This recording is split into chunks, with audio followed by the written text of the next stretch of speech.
बिस्मिल्लाहिर्रहमानिर्रहीम, अस्सलाम वालेकुम। आज का हमारा टॉपिक होगा हाइपोथेसिस के बारे में।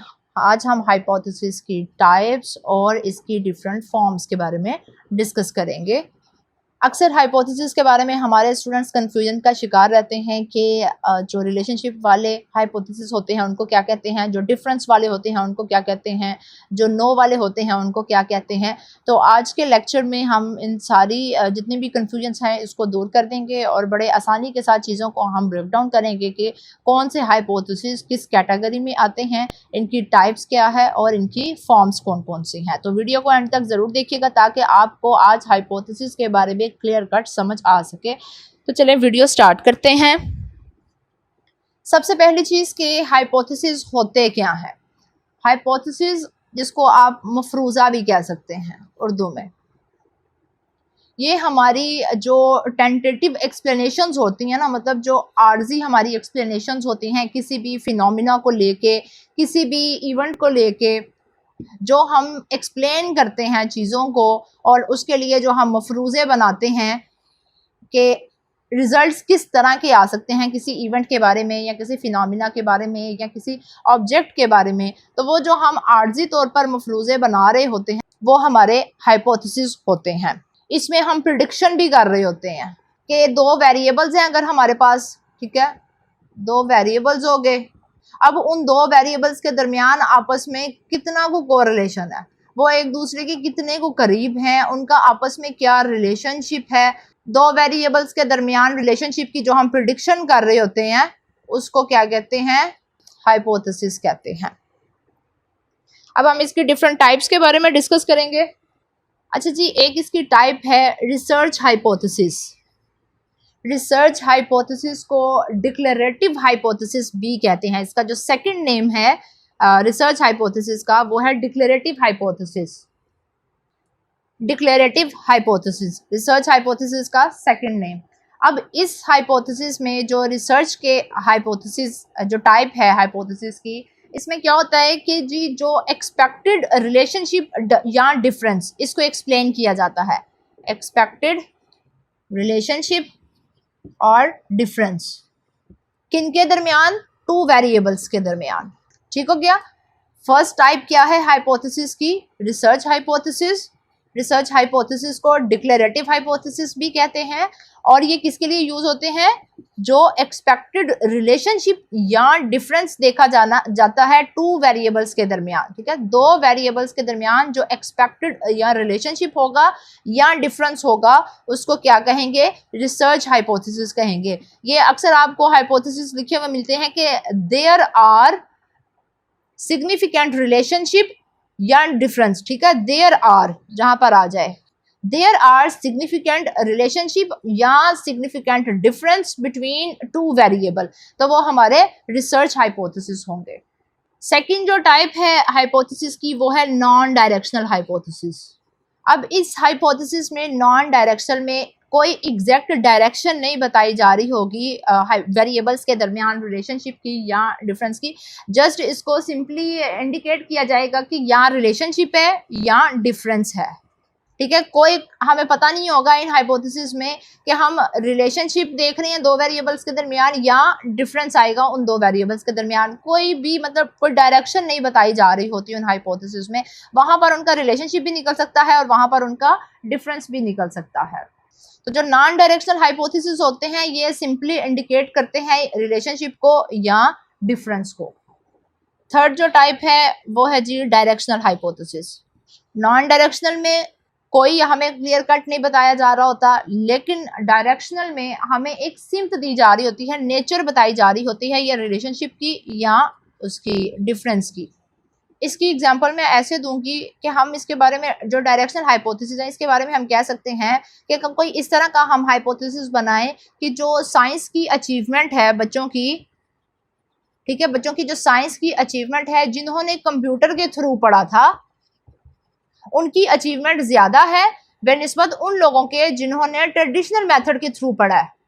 यहाँ पर हम उनको एक डायरेक्शन बता रहे हैं ना हाइपोथेसिस की, ठीक है, कि साइंस के जो अचीवमेंट है बच्चों की, जिन्होंने कंप्यूटर के थ्रू पढ़ा था उनकी अचीवमेंट ज्यादा है। ठीक है, वो हायर हो गई है बेनिस्बत उन लोगों की जिन्होंने ट्रेडिशनल मेथड के थ्रू पढ़ा है। तो मतलब हम एक डायरेक्शन बता रहे हैं हाइपोथेसिस में कि कंप्यूटर से पढ़ने वाले बच्चों की अचीवमेंट ज्यादा होती है बेनिस्बत ट्रेडिशनल मेथड के जरिए पढ़ने वाले बच्चों की। तो एक हमने डायरेक्शन दे दी ना कि कंप्यूटर के जरिए ज्यादा जा रही है अचीवमेंट, तो वो क्या हो जाएंगे, वो डायरेक्शनल हाइपोथेसिस हो जाएंगे।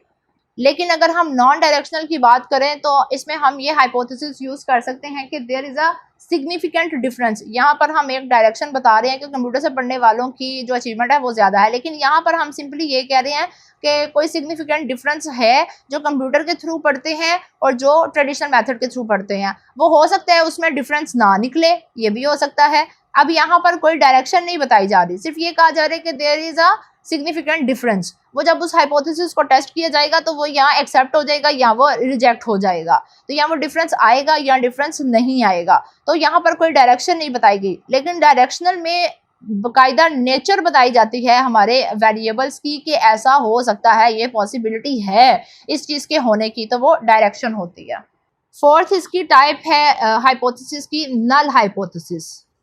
इसको याद रखने का आसान तरीका ये है कि इसमें नो आएगा, there is no relationship, there is no difference.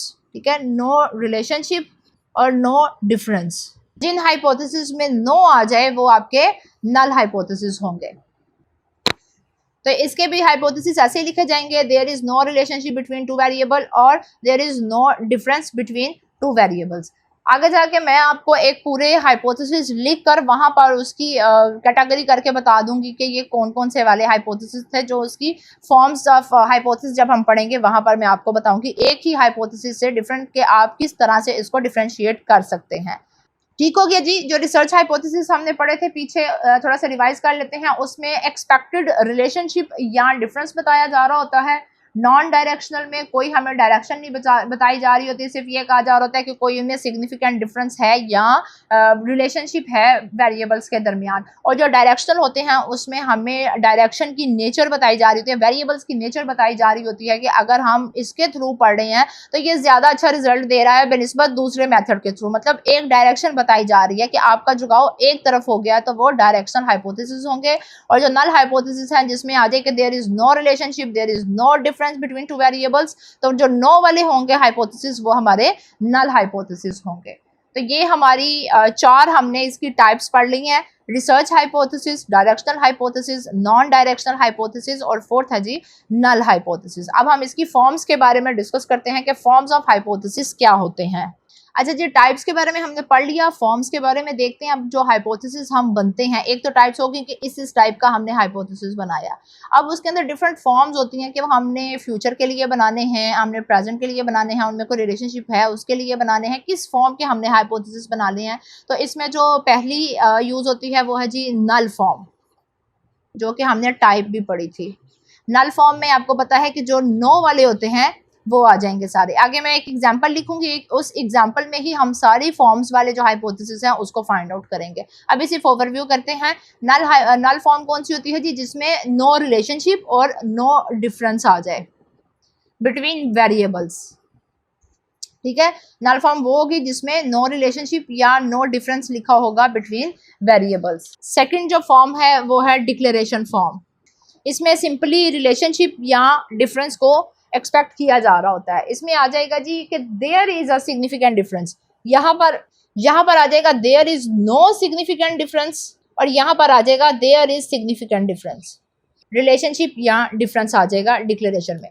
Null form में क्या होगा, देयर इज नो रिलेशनशिप और डिफरेंस। डिक्लेरेशन में होगा देयर इज सिग्निफिकेंट, मतलब यहाँ पर भी सिग्निफिकेंट आप लगा सकते हैं, there is significant relationship and difference.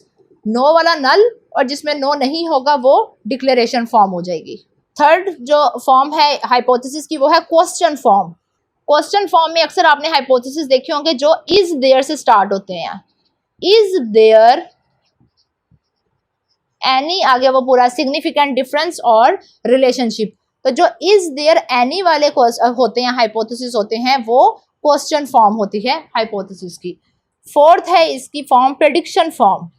Prediction form में क्या होता है कि विल बी, ये यूज हो रहा होता है इसके अंदर। मतलब कि किसी एक वेरिएबल के बारे में प्रिडिक्शन की जा रही होती है कि इस वेरिएबल के जरिए अगर हम या इस मेथड के जरिए अगर हम पढ़ाएंगे तो हमारे रिजल्ट ज्यादा अच्छे आ सकते हैं बेनिस्बत इस वाले मेथड, मतलब दूसरे मेथड के थ्रू। तो वो जो उसमें विल बी वाले यूज हो रही होगी ना फॉर्म, वो हमारी प्रिडिक्शन फॉर्म होती है हाइपोथेसिस की। अब मैं एक ही हाइपोथेसिस लिखती हूँ, उसी एक ही हाइपोथेसिस के अंदर हम चारों फॉर्म्स को इंडिकेट करेंगे।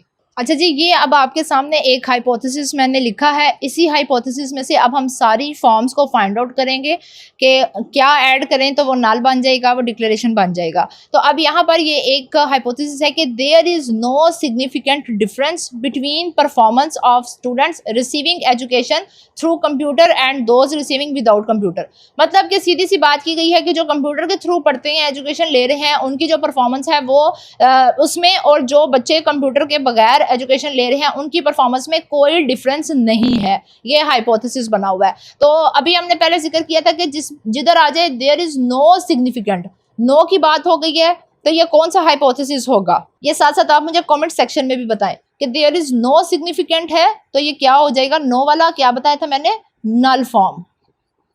ठीक हो गया, ये हो गई हमारी नल हाइपोथेसिस की फॉर्म। अगर हम यहां पर अब नो को खत्म कर देते हैं, there is significant difference, a लगा देते हैं जी हम नो की जगह पर, there is a significant difference. बाकी सारा हाइपोथेसिस वही है। नो लगा था तो नल हो गया, नो को खत्म कर दिया तो यहाँ पर जस्ट सिंपली इंडिकेट कर दिया हमने कि there is a significant difference. तो जो देयर इज आ वाला होगा ये हमारा कौन सा हो जाएगा जी फॉर्म? ये हो जाएगी डिक्लेरेशन फॉर्म। ठीक हो गया। नो लगा था तो नल फॉर्म थी, नो को खत्म करके देयर इज अ सिग्निफिकेंट जब आ गया तो ये डिक्लेरेशन फॉर्म हो गई। अब अगर हम डिक्लेरेशन फॉर्म को भी खत्म कर दें, देयर इज की जगह हम लगा देते हैं is there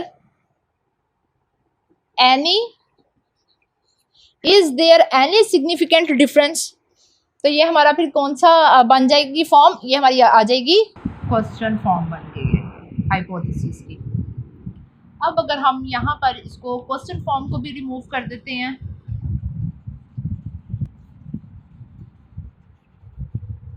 is there any significant difference, इस पूरी लाइन को हम रिमूव कर देते हैं और यहाँ से हम हाइपोथेसिस अपना स्टार्ट करते हैं। The performance of students receiving education through computer. अब कंप्यूटर से आगे हम लगा देते हैं यहाँ पर विल बी बेटर। ठीक है, ये 3 वर्ड लगाने हैं आपने, will be better than those receiving without computer. वो बच्चे जो कंप्यूटर से एजुकेशन हासिल कर रहे हैं उनकी परफॉर्मेंस विल बी बेटर होगी, मतलब बेटर होगी। प्रेडिक्शन की जा रही है कि कंप्यूटर से पढ़ने वाले बच्चों की जो परफॉर्मेंस है वो बेटर होगी बनिस्बत उन स्टूडेंट्स के जो कंप्यूटर के बगैर पढ़ते हैं। तो ये प्रिडिक्ट किया जा रहा है ना कि ऐसा ऐसा पॉसिबल है कि ऐसा हो सकता है, पेशगोई की जा रही है ये। तो जहां पर विल बी बेटर लग जाए तो ये हमारी कौन सी हाइपोथेसिस की फॉर्म हो जाएगी? Prediction form. ठीक हो गया, विल बी बेटर देन, ये कौन सी फॉर्म होगी? प्रेडिक्शन फॉर्म होगी। ये अब आप देख सकते हैं मैंने चारों फॉर्म्स लिख दी हैं ये हाइपोथेसिस की। नल में आ जाए देयर इज नो, डिक्लेरेशन में आ जाए देयर इज सिग्निफिकेंट, सिंपल जो फॉर्म है वो डिक्लेरेशन फॉर्म है, और अगर इज देयर एनी डिफरेंस आ जाए तो वो क्वेश्चन फॉर्म है, और अगर विल भी आ जाए तो वो प्रेडिक्शन फॉर्म है। होप सो अब आपको टाइप्स और फॉर्म्स ये दोनों क्लियर हो गई हैं हाइपोथेसिस की। बहुत अच्छे से मैंने समझाया, लेकिन अगर फिर भी आपको समझ नहीं आया तो आप कमेंट सेक्शन में मुझसे पूछ सकते हैं कि आपको कहाँ से समझ नहीं आया। वैसे मुझे उम्मीद है कि आपको अच्छे से समझ आ गया होगा। लेक्चर पसंद आ जाए तो इसको लाइक ज़रूर कर दीजिएगा। So lecture is over now. Thank you so much for watching this video. Take care of yourself. अल्लाह हाफिज़।